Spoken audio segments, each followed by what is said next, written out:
We are in a study of the book of Genesis, and we're looking basically at human history as outlined by the Creator and what He chose to reveal to us. We're not necessarily looking at a lot of detail along the way. We're trying to get a survey, kind of reminder, refresher, if you will, about how basically the history unfolds.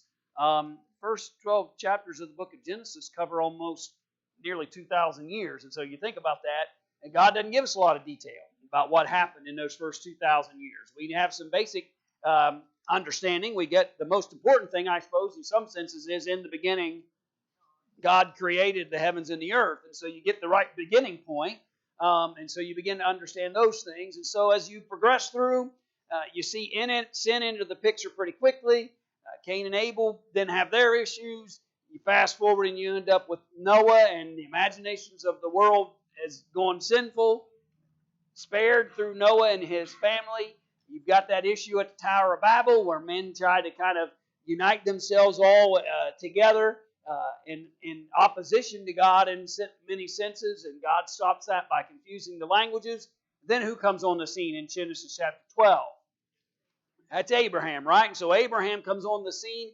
He receives the promise there in chapter 12, and the initial promise, or the most significant promise, is that through his seed, who will come? The Christ, right? The most important aspect is the fact that the Christ will come through the seed of Abraham, and through who else, by the way? Not the Abraham and Sarah. It's important to remember that that's the plan and purpose that God had, that Abraham and Sarah would have a child, but several years come and go, and it doesn't happen. They grow impatient along the way. The promises are reiterated in chapters 15 and chapter 17. And ultimately, Abraham and Sarah have their own son. You've got Hagar and those issues, and Ishmael arrives, and you've got other things. But ultimately, Abraham and Sarah have a son, and his name is Isaac. And so Isaac is finally born to Abraham and Sarah, the promised child that God had intended. And that led us up to the very end of Lesson 4, if you have the lesson sheets. We'll move into Lesson 5 here very quickly tonight.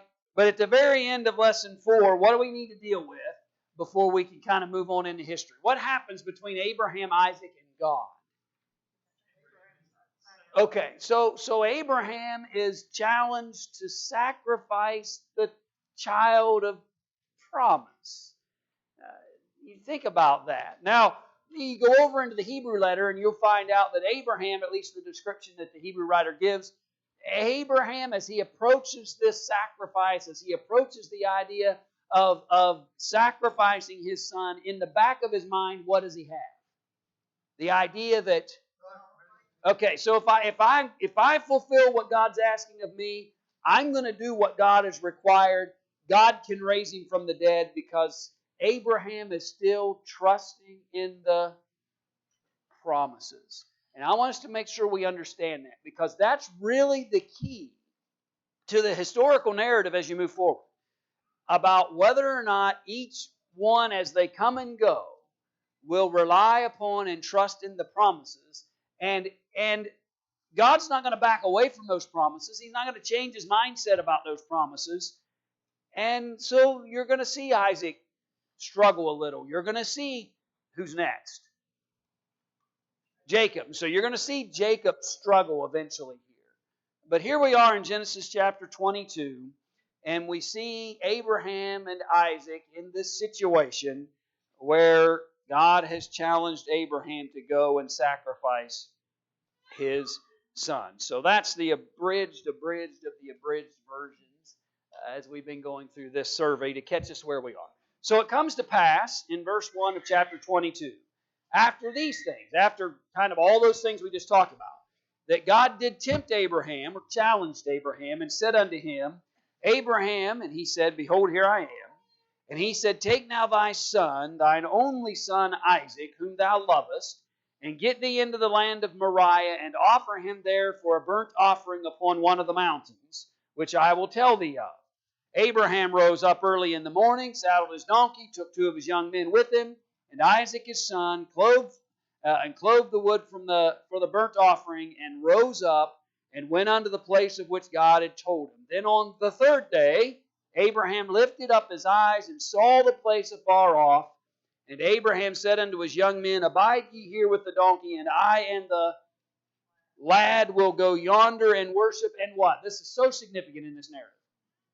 And come again to you. Some translations even throw the word, we will come again unto you. Abraham, when he tells these servants that are with him, these young men that have traveled to the mountain with him to go and offer up Isaac, he tells them before he leaves them behind and just he and Isaac move forward, he's already telling them, I trust in God. I and the lad will go and worship the Father and come. We will come again unto you. I love the confidences of Abraham. These promises have been made to him. They've been through some difficulties. They've had the hardships when they tried to run to Egypt, and Sarah ends up almost the wife of another man, a king. And then God's got to intervene. You've got the issues with Hagar, and then all the anger issues that went along with that because they introduced something that was foreign to what God would have wanted amongst their marriage. They create even a greater problem when they have a whole other set of nations that are coming out from Ishmael. But finally, they're focused upon the promises. Isaac has arrived. He's been given a tremendous obligation here to make sacrifice of his promised child. But he's also just as confident in the fact that God's going to use that child even after this moment in time, and we will return. Even though in his mind he's fully prepared to make that sacrifice before the Lord.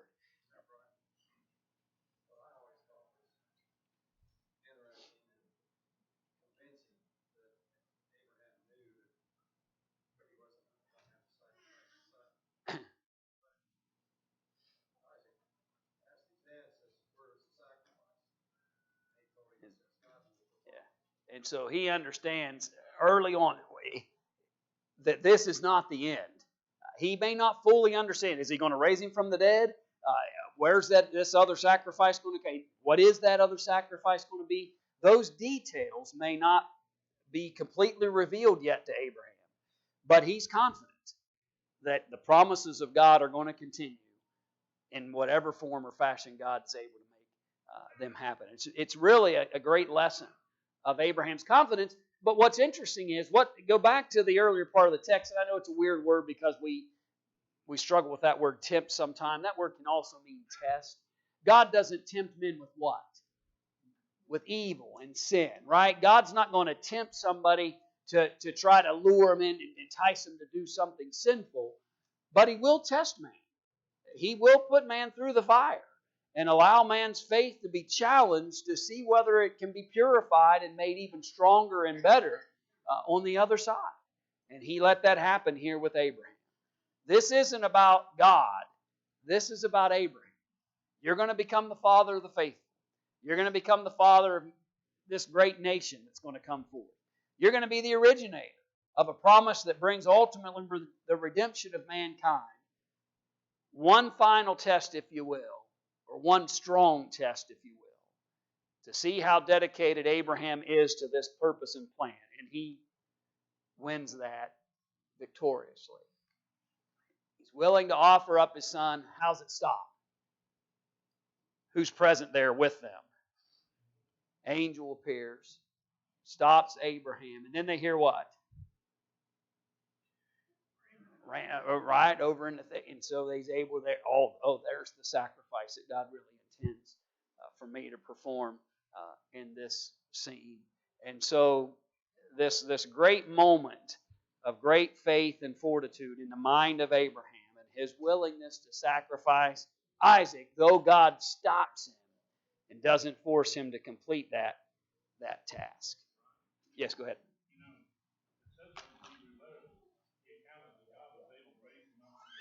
Yeah. Right.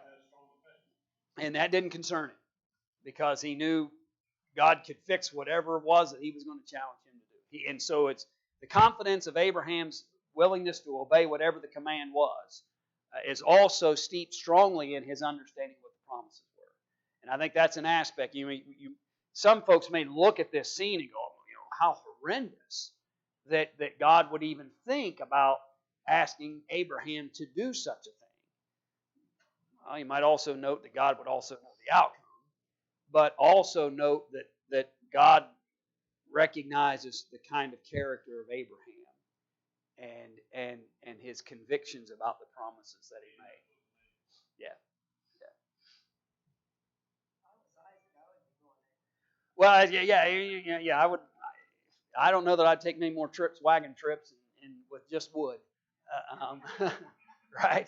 But you're right. And what I think really we need to maybe illustrate there is he said, "I and the lad." This isn't what you've heard me say this before in sermon forms and in other classes, but this isn't Isaac and Abraham heading up to make this. This is Isaac and his father. They're able to communicate and have conversation, and Isaac's smart enough to realize that what? Yeah, I see the wood and I see all the implements necessary to make sacrifice, but I don't see a sacrifice, Father. You imagine the lump in Abraham's throat and the you just imagine how he must have felt when his son is figuring out what's about to occur. And yet it's beautiful in the sense of how faithful Abraham was and how God intervenes in this moment. So the last two questions in this section was true or false. Abraham delayed for 3 days before beginning his journey to Moriah. That's false. It was on the third day that he finally sees the place in which God intended for him to go and make and do this. But he immediately goes. When he's given the instructions to go, he immediately goes. And so that statement is false. He didn't delay 3 days. It took 3 days of travel to get to the location in which they were supposed to be. What two qualities defined Abraham's faith in God in verses 12 and 18? Yeah, fear and obedience were the two qualities that are listed in those two texts. Fear, respect, and then obedience from what God desires from him. Thoughts or questions up to that moment in the narrative? All right, so we've got the child of promise now. We've got Isaac. And everything's just going to be just smooth sailing from this point forward, right? No, it's not. There's going to have to be a whole lot of faith, a lot more obedience. There's a lot more to the story yet. Just to get a couple of more generations past Abraham is going to take some work and effort in order to accomplish that. And so grab your lesson 5s. Let's move on into that. Because if the lineage is going to continue, Isaac needs a what? And Isaac needs to get married. Isaac needs a wife. Okay, he's going to have a wife because this is going to be a little bit challenging. God says, I'm going to make of you, Abraham, a great nation through thy seed, but that's just one guy right now. And you might think that Isaac's then going to have what? Just a whole bunch, but that's not the way it's going to work either. We're going to find out as we move forward. So how did and boy, moms and dads, wouldn't this be awesome? But how did Isaac get his wife? Yeah, Abraham, they figured it out, right? He said, I know where I want you to go find her, and he sends him down to where, by the way? Say it one more time. Okay, who's Nahor again? Abraham's brother. Okay, so I know, again, culturally that doesn't fit with our thought processes, but that's the way it was. And so he sent, that's how Abraham and Sarah become married, though they are half, they're near half, she was his half sister. So here Abraham wants a family connection. He sends them down to, now, of course, remember, at what point in that chain, but here's this need to send him down, and who's he find? Rebecca, she is the granddaughter of Nahor, Abraham's brother. And she agrees to marry Isaac and returns with Abraham's servant to Canaan to accomplish that. Now here's what I want, and I realize I might be skipping some things, but I want you to notice. So now we got this arranged, got Isaac and Rebekah lined up.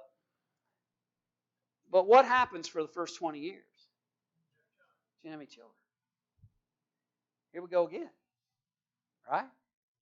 Abraham and Sarah get given a promise. Year after year after year after year after year after year after year. Come and go, come and go, come and go. And it still doesn't result in children. Until ultimately God grants her what? Twins. Let's go to chapter 25.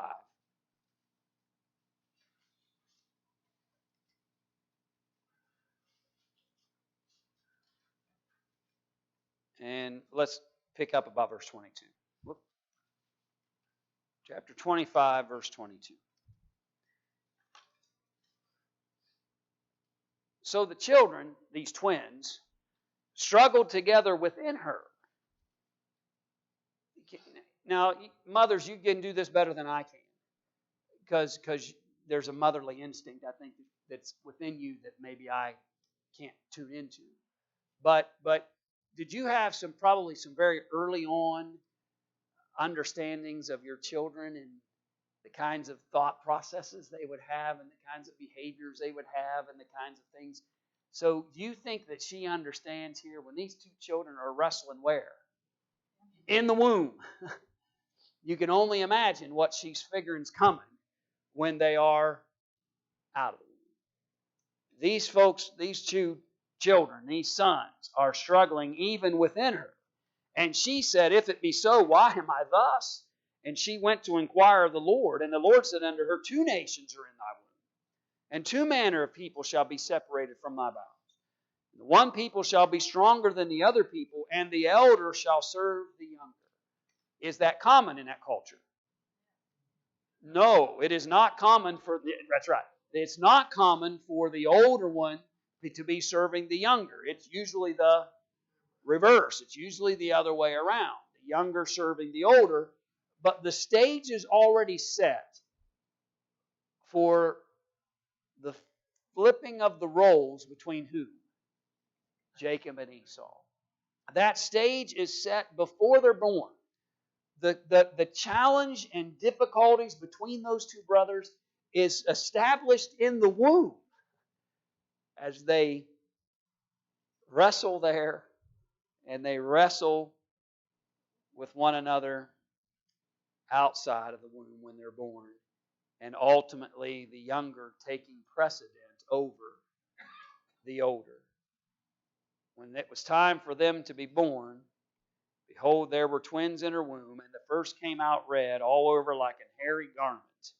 And they called his name Esau, and after that came his brother out, and his hand took hold on Esau's heel, and his name was called Jacob, and Isaac was 80 years old when she bare them. So he's about 60 years old when she bears these sons to him, but you get that imagery, not coincidentally, that here is Jacob, and again, moms, you get it, I don't.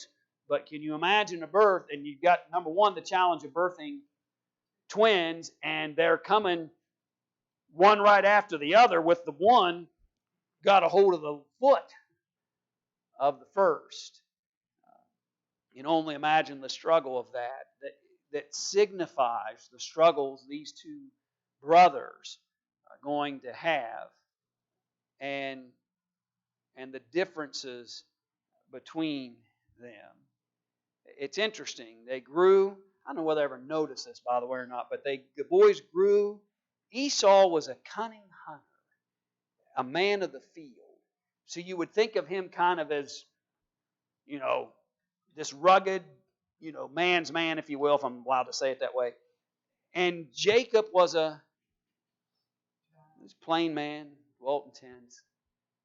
And nothing, Esau, if you saw him, big old hairy, burly, red complexioned guy out hunting all the time. He'd be impressive. Jacob, not so much. To just simply see them, and you would want to know which one's serving the other, what would you assume just by looking at him? You would assume Jacob's going to be serving that that great big hunter. That you would assume that. But that's not at all what the plan of God has in store for them.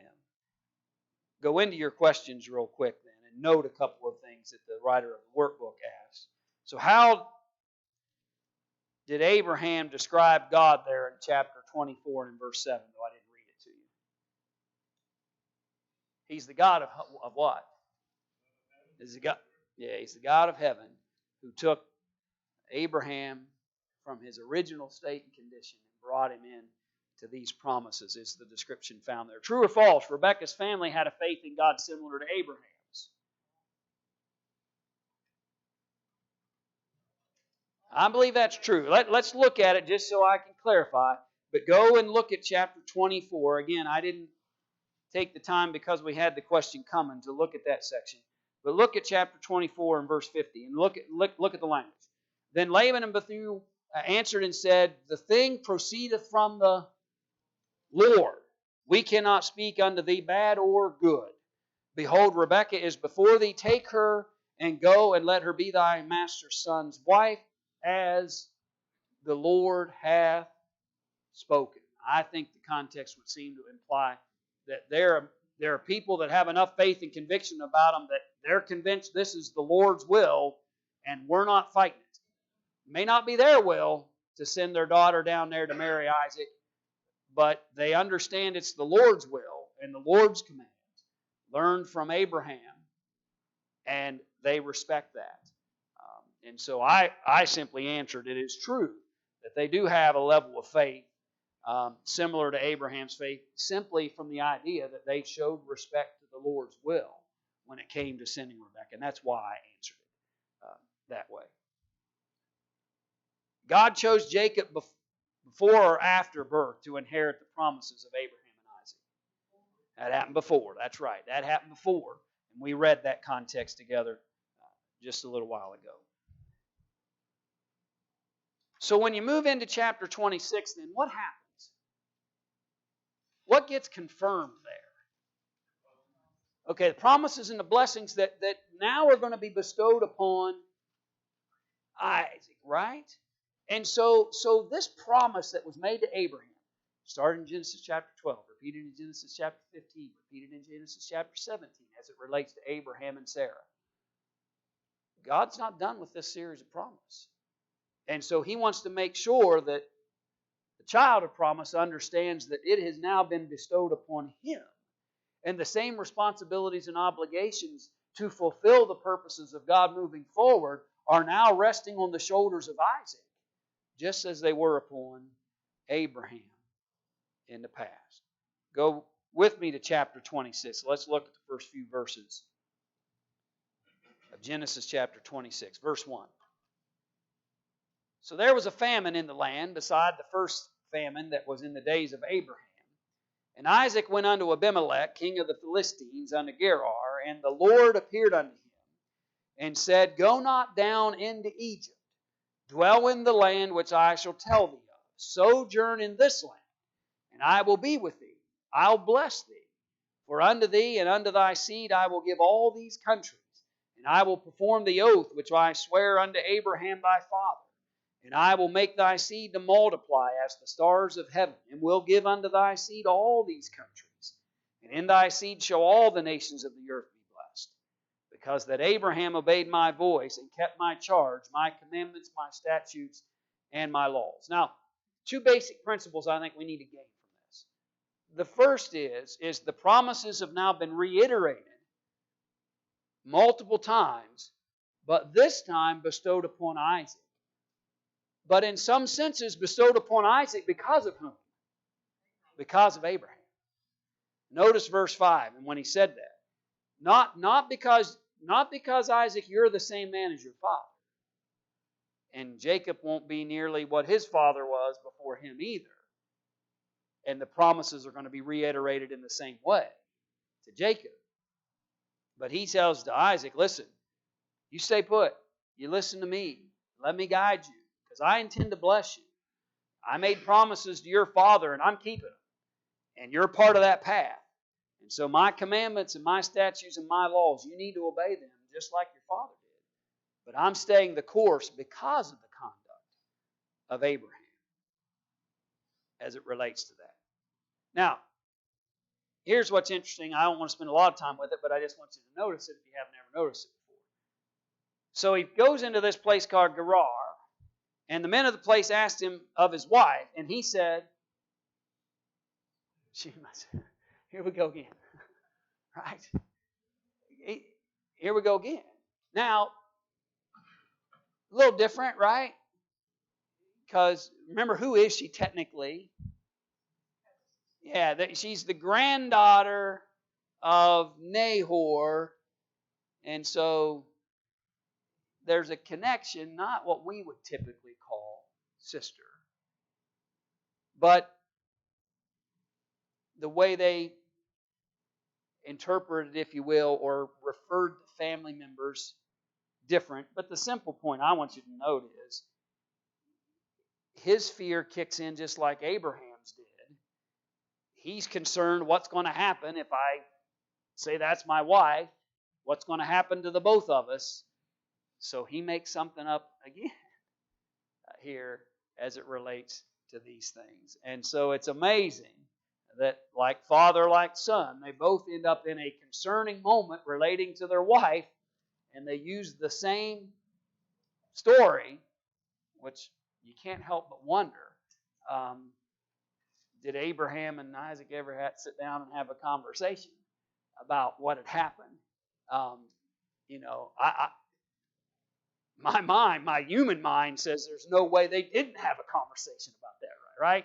My human mind wants to say that would be a story you would tell when you're sitting around the table one night and you're just talking about life and history, and they're no different than we are when it comes to that kind of thing. They would sit around and have conversations. I can't help but believe what happened with Abraham wouldn't be something that came up, maybe even in a warning kind of scenario. But again, I don't know that. What I know is Isaac uses the same line of logic that his father did, and it creates problems for him, just like it created problems for his father, that God's going to have to intervene and help as it relates to that. So the imperfections in Isaac are there just as much as you see it in others too. But ultimately, Isaac gets the blessings that start coming from God. He's going to bless those descendants. If you look at this same chapter here in chapter 26, notice let's look at verse 16 real quick.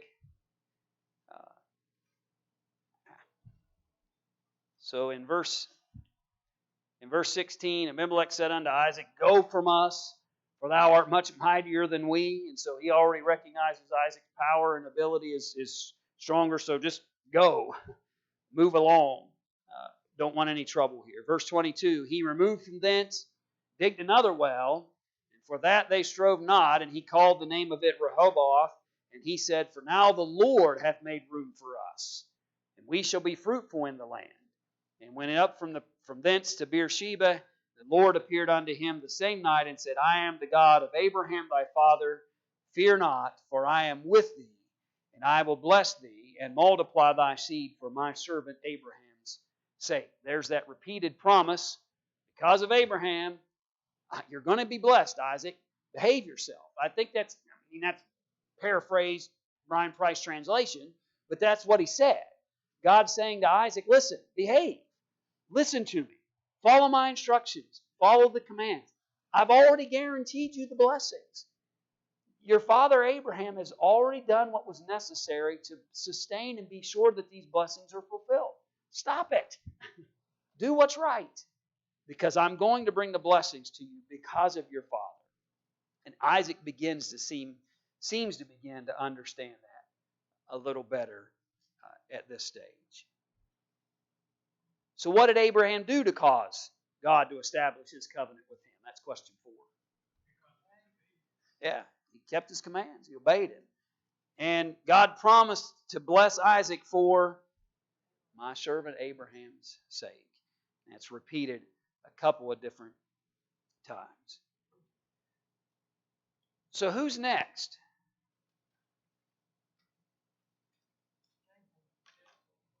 Okay. So we're going to have to come to Jacob now and begin to see this scene between Jacob and Esau and how the promises now get extended unto Jacob. Now, was there any reason for Rebekah to begin this, conniving, secretive scheme in order to get Jacob the blessing? Okay. Well, so it's your faith. Here's let me ask that in a better way, or just tell you what I'm thinking. What did God tell her before they were born? The older will serve the younger. If you believe in God's promises, do you need to try to circumvent or help God make that happen? No. Okay? You don't need to help God make that happen, Rebekah. You may not know how He's going to make that happen. You don't know how it's going to unfold that Jacob begins to take preeminence over Esau. You may not know how that's going to occur, but you were told before those boys were born that that's what was going to be the result. You need to trust in God's plan. Yep.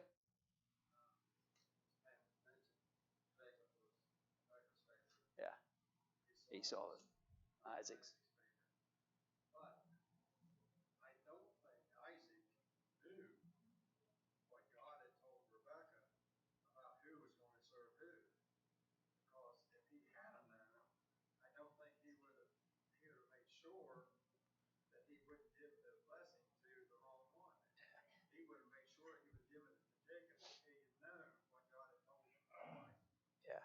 Yeah, and there's no way for us to know that for sure, but he doesn't seem to be making choices and decisions based on, if he did understand it, he's not abiding by it. And there's no way to know for sure, but I get you in the idea that he's not following that path because he seems to stay connected. And then once he does offer the blessing, the scheme comes along. They put the hair on his arm. She fixes the meal that Esau normally would have, and they're able to trick Isaac into thinking that it's Esau, and he offers the blessing, and then what does Isaac say about that once it's done? Though he feels bad about it, he says what? Now, you have nothing I can do. It's done. What's done is done. I've already extended the blessing unto Jacob, and though he may feel bad about it, and especially the manner in which it happened, which may also seem to indicate that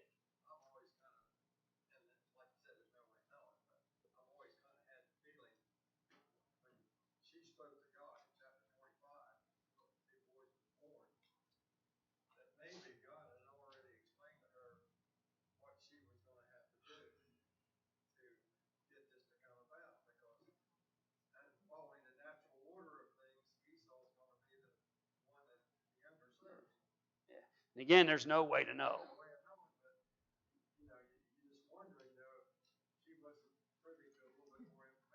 Yeah. Yeah.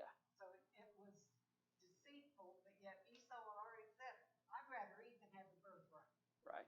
And the challenge with that, and I think the part of that, and so you see Esau kind of forfeiting what's rightfully his in some senses. But the challenge is he doesn't have the authority to do it. Though I might desire to give something to somebody, if it's not in my possession to give, I can't.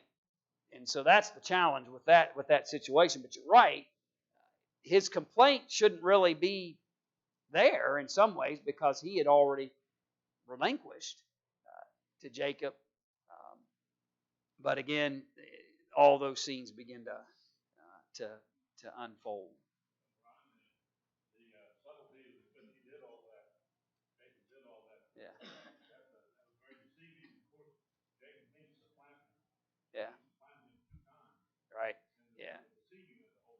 right?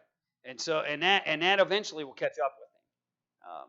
And I think that the reap what you sow kind of mindset fits Jacob, because all of this craftiness and trickery and all the things that he's done comes back in a bad way in some senses, um, as it relates to him and his future wives.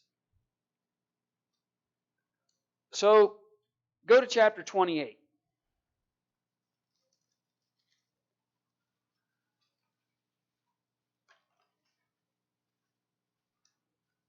So Isaac calls Jacob to him and blessed him, and charged him and said unto him, Thou shalt not take a wife of the daughters of Cain. Just like Abraham said to Isaac.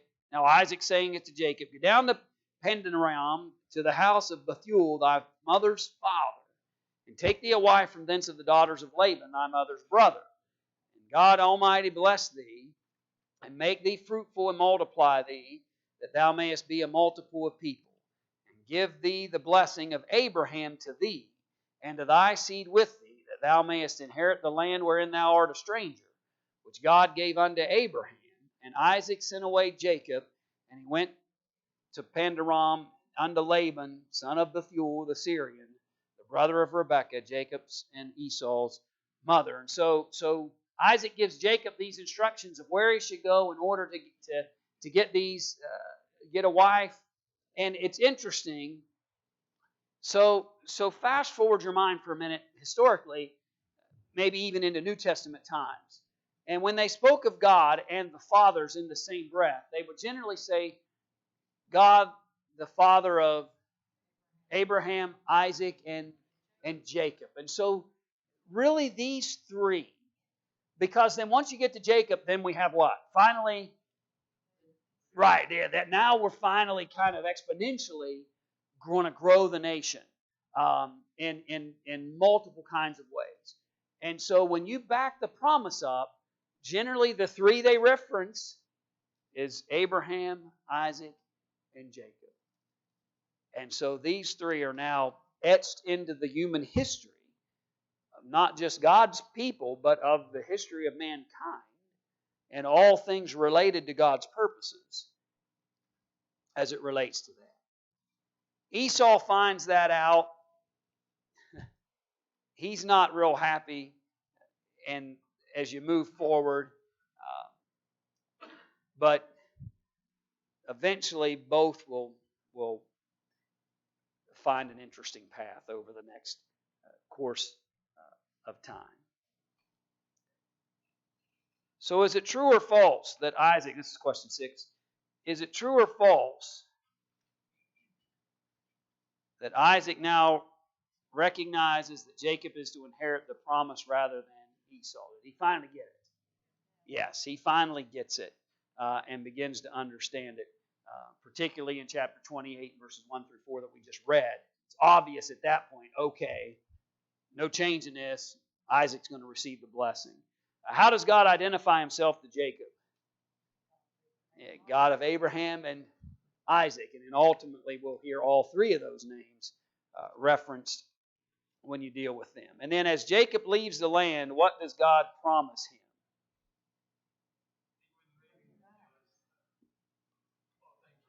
Yeah, I'm going to fulfill all these things. I'm going to be with you. I'm going to protect you. And then as Judy said, I'm going to bring you back. Go find a wife.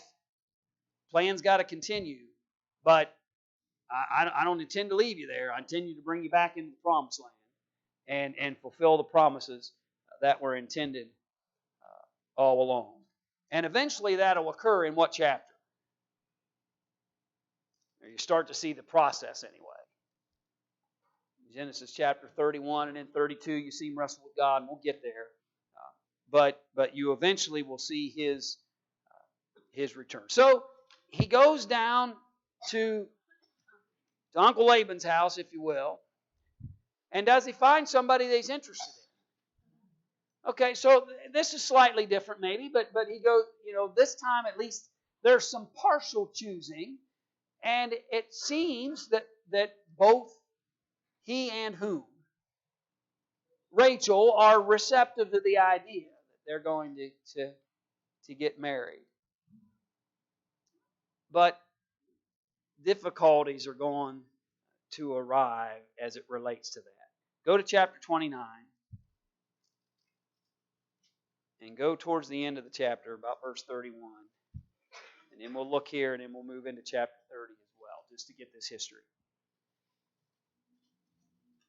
So, back you up for a little bit before that. So what happens when it relates to the marriage?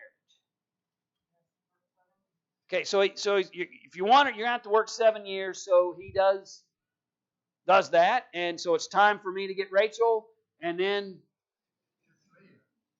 just like he had been deceiving others, comes back to haunt him. He's given Leah instead of Rachel. Not happy about that. Goes back to Laban, says, wait a minute. This wasn't the agreement we made. So he has to do what? Promise to work another 7. I think you go back and read it again. I'm not trying to hit all the details here. But I think if you go back and look, you'll see that he gets her, I believe he gets her immediately.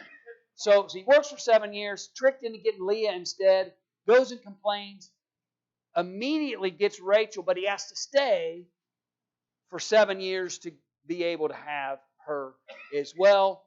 And then once he commits and fulfills that 7, then problems occur between he and Laban because he's ready to go back. He's ready to go home, take his family and go back to Canaan. Laban's father-in-law doesn't like that. But in the meantime, once again, the wife of choice, Rachel, and Jacob don't have any children initially. But who does? Leah. Because God noticed. Yeah. God says, looks down at this situation. And again, we're not given all kinds of details of what may have exactly been occurring. Again, it's not a great situation to begin with 2 wives and their sisters. Okay, and so complication after complication after complication. But now Leah apparently, I'm just going to just put it, she's mistreated in some form or fashion. In fact, the word, she's hated. She is not being dealt with fairly. So what's God doing in response to that? She's the one that's going to be able to have children. So the first children that start coming forth unto Jacob actually come from Leah. She first has Reuben, and then she conceives again and has Simeon, conceives again and has Levi, and conceives again and has Judah. Now, skip down to the bottom of your sheet real quick. Let's just go ahead and work through this since we started this process. They ask you who these 12 sons are that eventually come from all these circumstances. And so let's talk about this. So Reuben, Simeon, Levi, and Judah, and then what happens? Stop. Okay, yeah. Her children stop for a period of time. Okay, her children stop for a period of time. And Rachel starts getting impatient that she still hasn't given Jacob any children. Leah's got 4 that to the credit of her and Jacob. So Rachel does what Sarah had done and gives her Bilhah and says, here, take my handmaid as your wife, have children. And again, the concept is, just like with Sarah, if it's my maidservant and she has children, it's as if I had those. In fact, there's a description that I won't read tonight, but you go back and look, and there seems to be a pretty vivid description of even the circumstances when Bilhah is brought into this picture. And there seems to be in some sense, a very physical connection in this situation. But be that as it may, here's Rachel circumventing the system, gives her handmaid, and what happens? Okay, so Dan and Naphtali are born to Bilhah and Jacob. Well, then that frustrates who? Leah. Okay, we had 4 children, but now he's got these new sons that came from Rachel's handmaid. Well, I haven't had any children in a while, so what am I going to do? I'm going to give him one of my handmaids. So I give him Zilpah, and from her comes Gad and Asher. Then all of a sudden, who has children? That's right. Then God opens her womb again. And Leah has Issachar and Zebulun, and Rachel ultimately then will finally have her own children, Joseph and Benjamin. And she what? She dies when Benjamin is born. She dies in childbirth with Benjamin. And so Benjamin becomes he's the youngest. He's the youngest of these 12. And so now we just illustrated what we often call the 12 tribes of Israel. There they are. Now sometimes that'll depending on what you're looking at, it'll change a little, because when you move forward into history, Joseph had a couple of sons by the name of Ephraim and Manasseh, and when you see them going into the promised land, each of them get land. Who doesn't get land out of this list? Levi. They're going to be the priests. So they don't get a particular parcel of land. They live in all the areas in order to serve the people. But this is the original 12 that are born to Jacob through, basically, God or Isaac says, get down there to Laban to find a wife, and he gets 4. Okay, he ends up with 4. And on the other side of that comes out with 12 children. But then eventually, as we stated earlier, Jacob wants to go back, and the truth is God's ready for him to go back. Go to chapter 31.